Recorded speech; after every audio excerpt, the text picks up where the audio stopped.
So we are looking today at the notes for Section 2 of Unit 2, looking at the kinematic equations of motion. So far, what we've looked at is a constant velocity, which is the distance traveled, or the displacement traveled, I should say, divided by the time. A constant acceleration is when we observe a change in the velocity, final velocity minus the initial velocity, divided by time. Both of these represent a rate of change in their respective quantities. Now we can talk about average velocity, which is going to occur whenever we have a change in velocity with a constant acceleration. So while accelerating, understanding the average velocity can prove useful. We can define the average velocity in two ways. It's the displacement traveled with respect to time, looking at the total displacement and the total time it takes to travel. We can also look at it as the average between the starting and the ending velocities, provided the acceleration is a constant the entire way through. In other words, if the acceleration changes, we cannot calculate the average velocity with this calculation. We would have to take a look at only the sections where we have a constant acceleration. So, all of these quantities have dealt with time. Our base definition of acceleration, change in velocity with respect to time. But if we rearrange this equation, cross-multiplying so that we say time is the change in velocity with respect to acceleration, we can also combine this with our average velocity formula.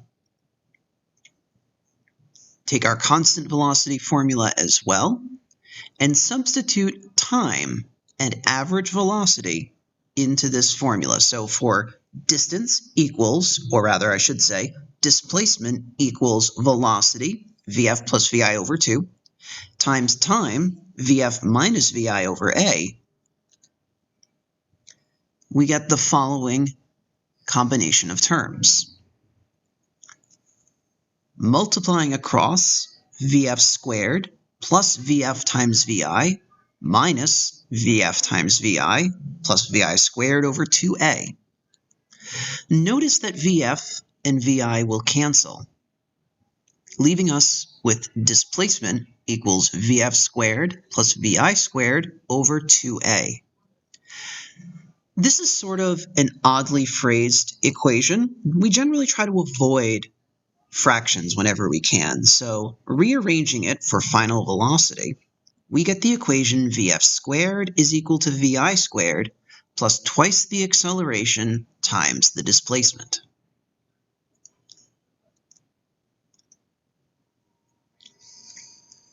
Suppose we want to go further. Acceleration tells us an object is changing its velocity, meaning there must be an initial and a final velocity.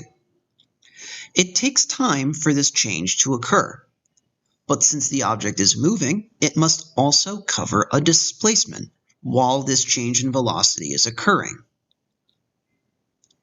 So we can determine the displacement when an object is accelerating by looking at the area under a velocity versus time graph. So if we take a look at this equation here, or I should say this graph here, the displacement is still the area under the graph. We can define it as the area of the triangle. Delta x is 1/2 of delta v times t, change in velocity with respect to time. We know the slope of a velocity versus time graph, change in velocity divided by time. And so if we combine these two together, substituting delta v into the area equation, we see that the change in position, aka the displacement, is 1/2 of the acceleration times time squared, assuming that it starts with a velocity of 0. Here, where the velocity is not 0, we need to quantify the fact that we have a rectangle here. Initial velocity times time gives us the displacement.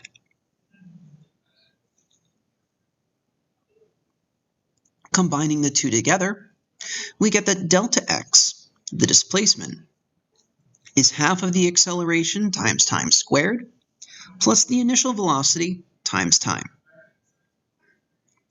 It's not uncommon to see the delta be removed and just describe this as x, leaving it as displacement.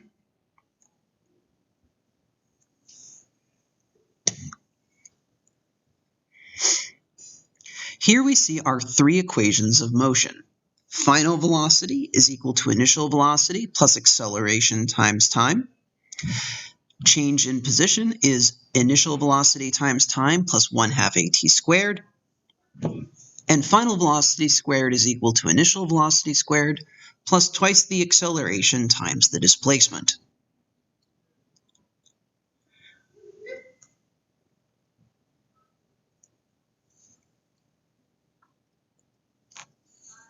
Now, when we are trying to solve problems involving accelerated motion, I recommend following this problem-solving strategy. The first thing is to always read the problem fully. Don't solve anything. Don't try to put anything together. Simply read the problem to gain an understanding of exactly what is happening. Step 2.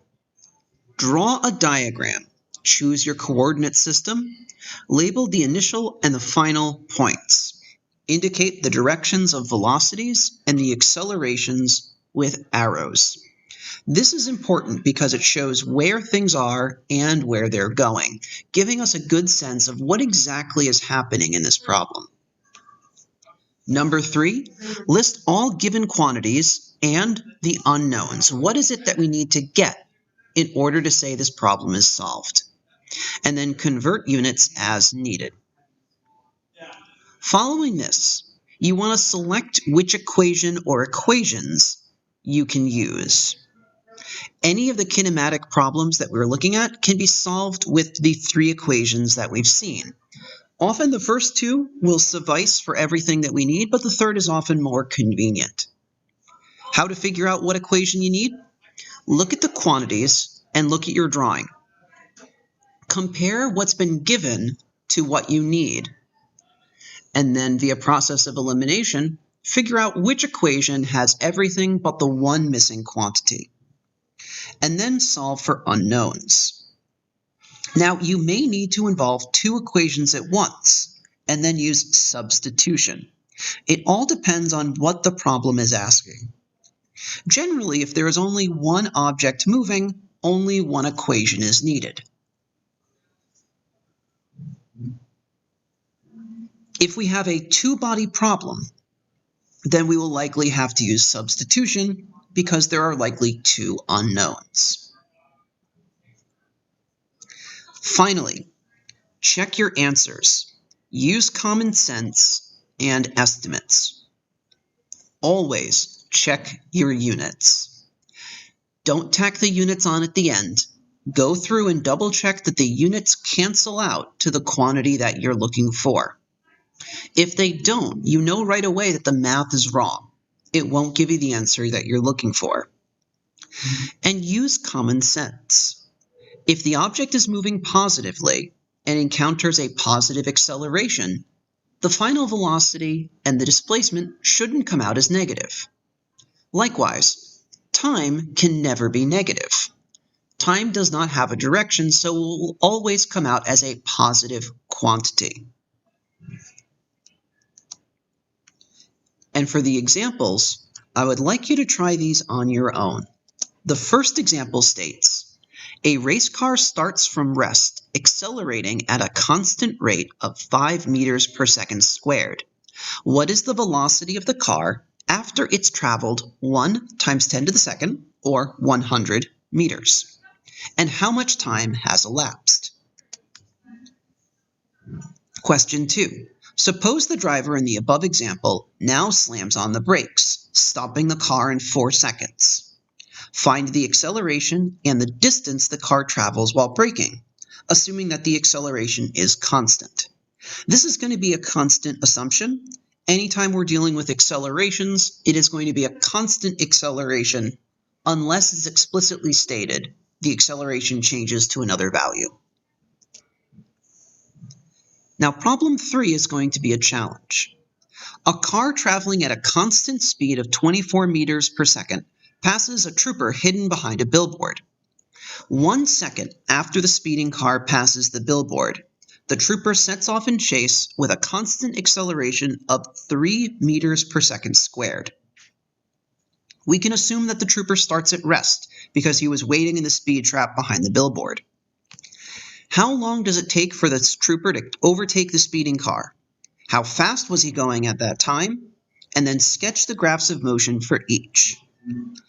Now, one hint on this one. In order for the trooper to overtake the speeding car, he will have to go faster than the car in the end in order to catch up to him. His final velocity is not the velocity of the car. Give those a try.